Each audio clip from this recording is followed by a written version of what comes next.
Feel it now. It's all around me. A silent voice I can't deny.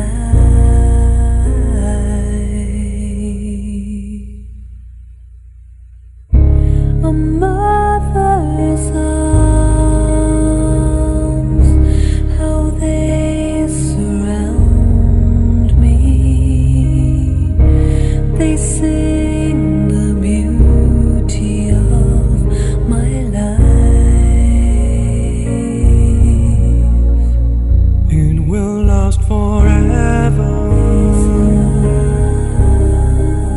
It will never fade away. Never cause me pain. This love, this love. I close my eyes. It takes me over. A memory deep down in my soul.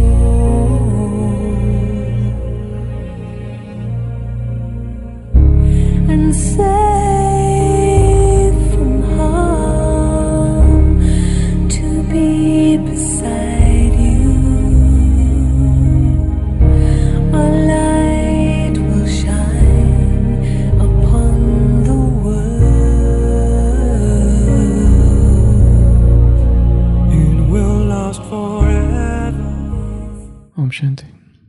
This is the latest of Murli, 25th February 2021, which was the recorded Murli of 15th March 2010. So, double foreigners are double effort makers. Bapdada saw this a lot of more in the news of Madhavan. All those who have come here, do all of you consider yourselves to be free from obstacles? Those who consider yourself to be free from obstacles, raise your hands. Free from obstacles?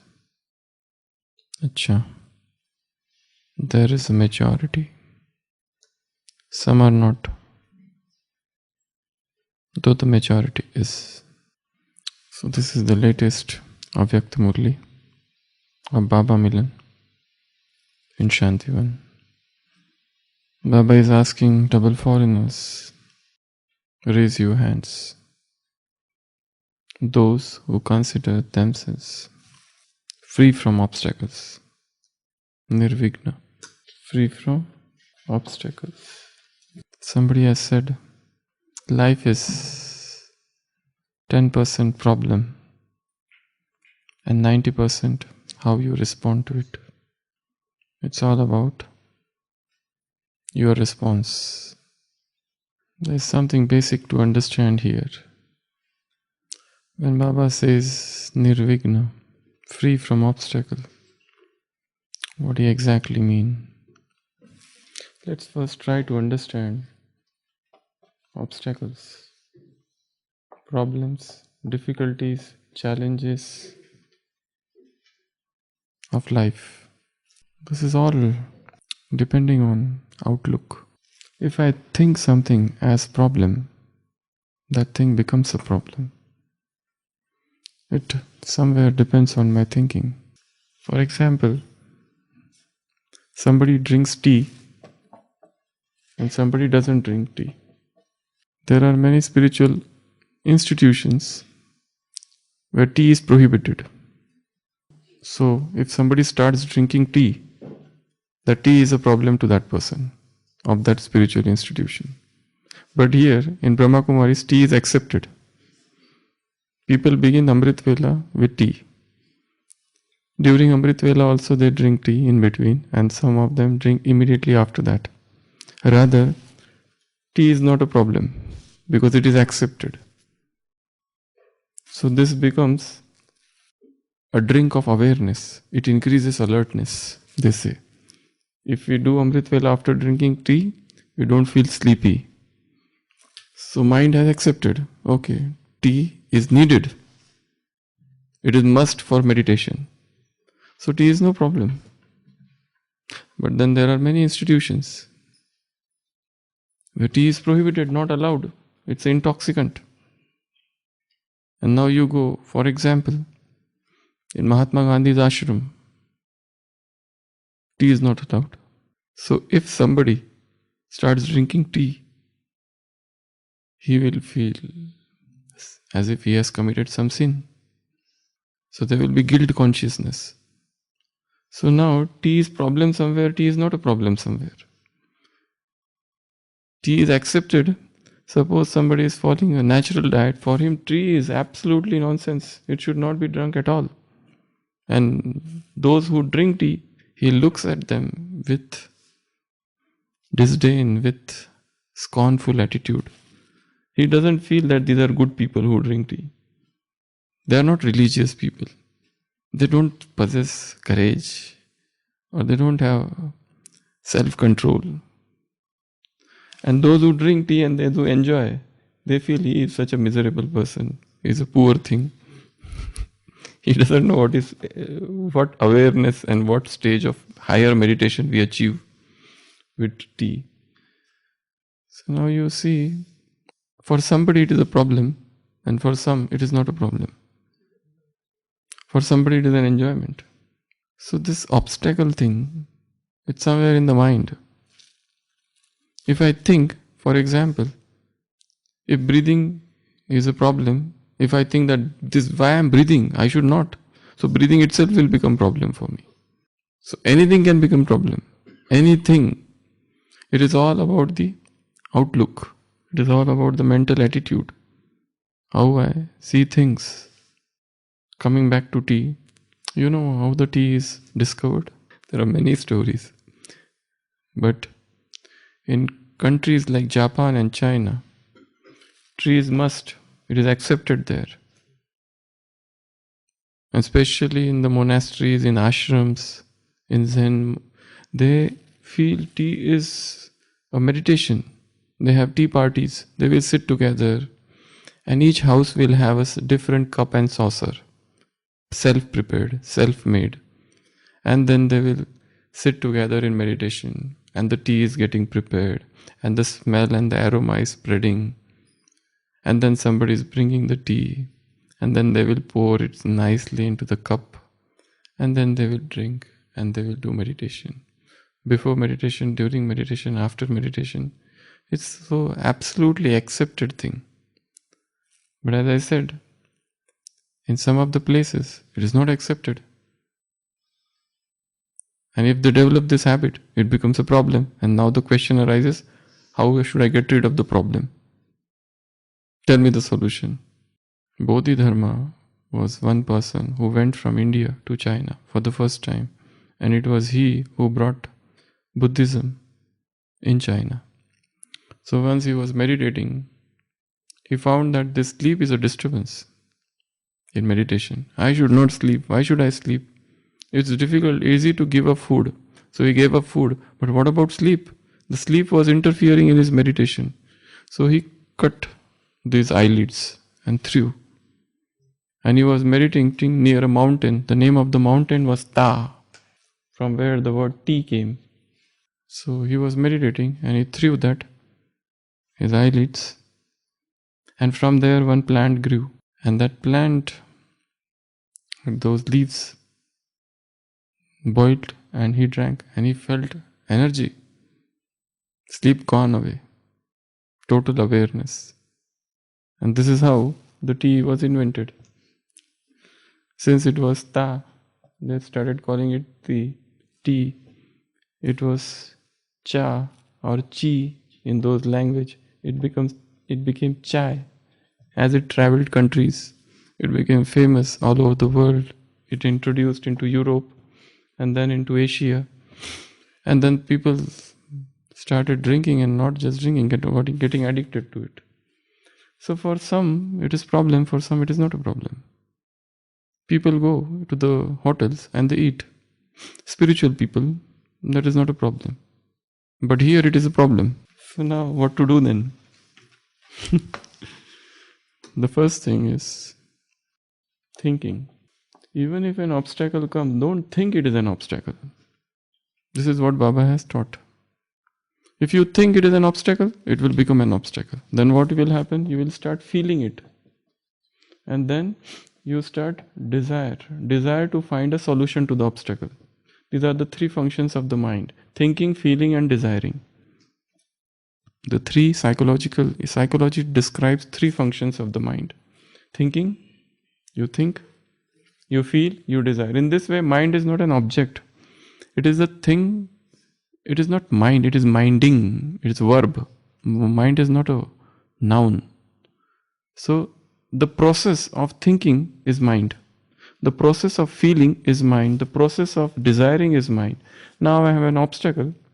I think about it. Rather, I overthink about it. And then that problem, that obstacle becomes a problem. There is one thing. I think this thing as an obstacle in my path. So this thing becomes an obstacle. Thinking.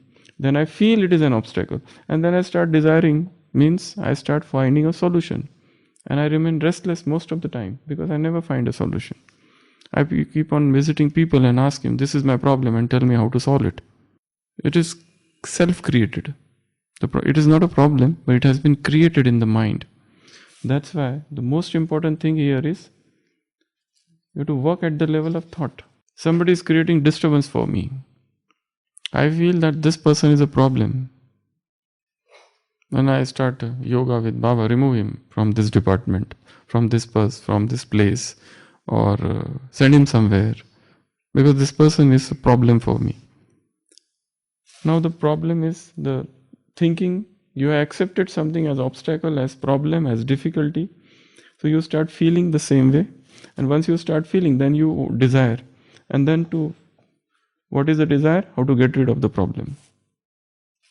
Because it is something negative. I don't want it. It is causing me displeasure, difficulty.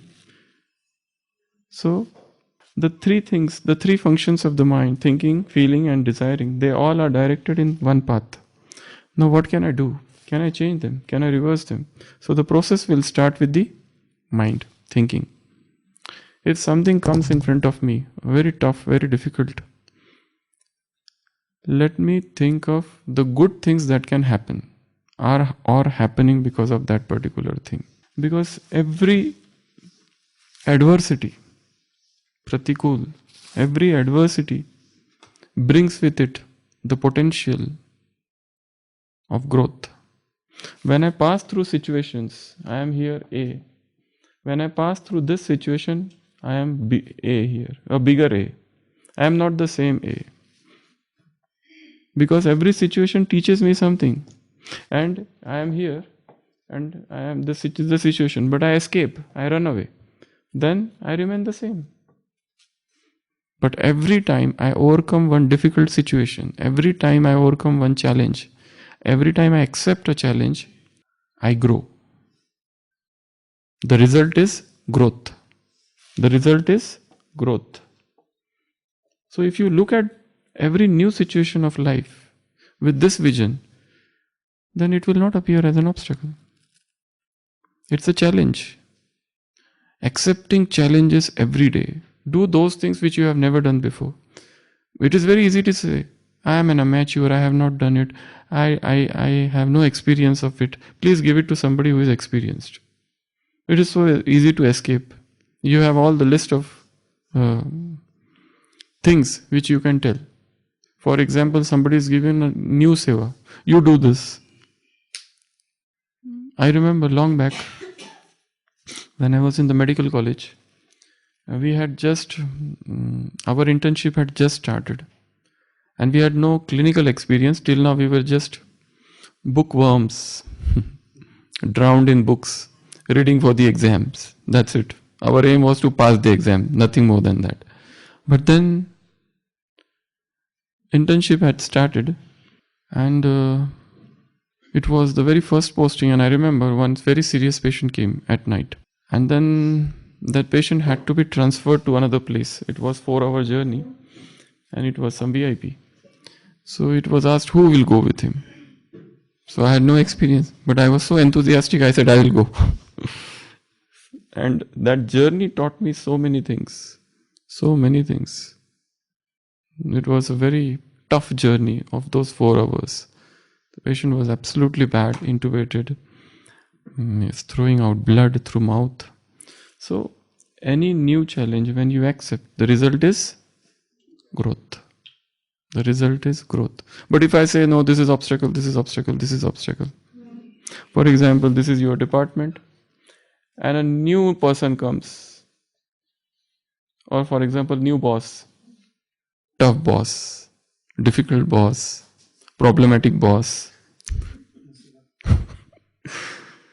So you are waiting or you are increasing your yoga so that he can get transferred somewhere, or he falls sick, or he goes out on leave, or something happens to him, something like that. We don't want him. But every person is not just a soul.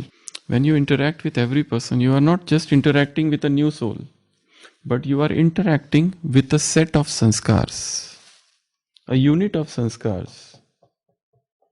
This is a person. He is the unit of sanskars. He is the unit of some experiences. Because every man has gone through some difficulties in his life. What he is at present is the result of those sanskars. So when I interact with a new person, when I interact with any person, I am not just interacting, oh, this is the soul and he has his part and all those. Recently there was a Murli, Sakar Murli. Day before yesterday, Baba said, each soul has its own part and own strength. Own part and own strength. So definitely he is a soul, but I look at him as a set of new sanskars, as a set of some learned sanskars, as a set of some conditioning, past conditioning. So when I am interacting with him, I am not just interacting with one thing, but a set of things. And definitely some of his sanskars or some of his habits, addictions, nature will influence. As he is the set of sanskars, I am also set of sanskars. Some of his sanskars are not agreeing with my sanskars. There is a conflict. And that's why I feel he is not good. But if I accept him as a set of sanskars, then what I think is, I must learn from him. He has come with a torch in his hand, and that torch is focusing in some unconscious point of my subconscious mind. He has come, every new person is coming with a torch. And that torch, this is my brain. And there are certain areas of the brain which are very sensitive. And this is my deepest weakness, my vulnerable point. My sensitive point is here. People keep on praising me, oh, you are this, you are this. That point remains untouched. He comes with a torch and he suddenly insults me, and this point is activated. So when this point is activated, what is happening is a reaction. And when this point is activated, which remained hidden, the result is pain. I feel pain. I feel suffering. I feel sorrow. And then suddenly, I feel my stage was so high, and why I am suddenly feeling sorrow. So, every situation is a teacher. Every circumstance is a teacher. Every new place is a teacher. Every new time, every new thing that is happening around me is a teacher. So, I learn. So what is the attitude now? Learning attitude. So that negative thing or that obstacle, that circumstance doesn't appear to me as an obstacle. This is in fact the real method of becoming obstacle free. Rather than, okay, this is the obstacle, these are the options, and then let me fight and I create a conflict within myself. Every situation is bringing new lessons, whether positive or negative. There are positive situations, they teach me something. There are negative situations, they also teach me something. The teaching is happening at every level. It is not that, Only negative situations teach me. Positive situations also teach me. And the most important lesson they teach me is the law of impermanence. Law of impermanence. Nothing is permanent. This is known as law of impermanence. Anitya. Everything is impermanent. Now there is a sorrow, it will soon be followed by happiness. Now there is happiness, soon it will be followed by sorrow. So why I disturb myself because of these happenings? Somebody obeys me, I feel happy. But soon he will start disobeying me, then I will feel unhappy. My happiness, why should it depend upon his obedience or disobedience? Parents, children. Parents are unhappy because children don't obey them. But this is the cycle of impermanence. Everything which is I see, I feel, everything is impermanent. All interactions are impermanent. Just focusing on this one basic law, I learn things. Everything is happening will pass away. Happiness, sorrow, changes of weather, everything. So, Baba is saying, become free from obstacles. First of all, don't think them as an obstacle. Think them as opportunities. Think them as learning lessons. Then they will not disturb you. You remain untouched. And yet there is growth. So thinking and then feeling. Feel them deeply. Yes, this thing has come to teach me something and I must learn. I must learn. I must learn. This learning process should go on. Every situation is teaching me something. Every person is teaching me something, and in that manner, the whole world is my teacher. A small child is my teacher. Success is my teacher, failure is my teacher. This cold is my teacher, and summer is my teacher, and winter is my teacher, and rains are my teacher. I look at everyone as a teacher. Every single human being is my teacher. I am learning something from them. Not just human beings but from nature as well. So this learning attitude itself changes the perspective. And then desiring. This itself creates a conflict. There is a problem and I want solution. Baba says Karan converts into Nivaran. Samasya turn into Samadhan. You don't have to work on those Samadhan or Nivaran. You have to work at this level. Into that Karan. This should not anymore remain Karan. Anymore remain reason. Anymore remain problem. I don't see it as a problem at all now.